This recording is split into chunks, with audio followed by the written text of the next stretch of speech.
আসসালামু আলাইকুম এভরিওয়ান। আসলে আমার আমার আব্বার কবরে আজ প্রচণ্ড বৃষ্টি হওয়ার কারণে পানি ঢুকে গিয়েছে, তাই আমরা মেরামত করার জন্য আসছি। আমার বড় ভাই সেজু ভাই, ইব্রাহিম ভাই, উনিও আমার সাথে আছে। উনি আসলে আমার চেয়ে বেশি কষ্ট করছেন। আসলে কত সুন্দরভাবে ড্রেন করে এদিকে পানি যাওয়ার ব্যবস্থা করছে। আমার পাশাপাশি এদিকে আমি আমার আব্বার কবরস্থান মেরামতের জন্য এখানে মাটি স্থাপন করছি। বিশেষ করে আমার চেয়ে আমার বেশি বড় ভাই বেশি কাজ করছে। উনি কিন্তু খুবই এক্সপার্ট।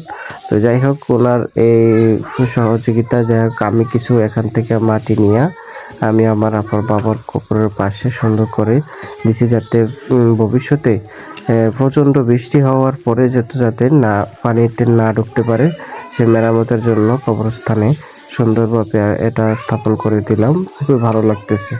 তো সবাই অবশ্যই আমার আব্বা আম্মার জন্য দোয়া করবেন। এবং খুবই ভালো লাগে যখন কবরস্থানের পাশে কাজ করতেছি এই রমজান মাস আজকে। যাই হোক, খুবই চমৎকার। এবং আমার ভাই দেখেন ভার দিয়ে খুব সুন্দর করে এনে মাটিগুলা দিতেছে। উনি কিন্তু খুব কষ্ট করছে। আসলে প্রবাস জীবনেও অনেক কষ্ট, প্রবাসে থাকে, প্রবাস জীবনে অনেক কষ্ট করছে, এখনো করতেছে। যাক, এখন আব্বা আমার কবরস্থান মেরামত করার জন্য উনিও আমার পাশে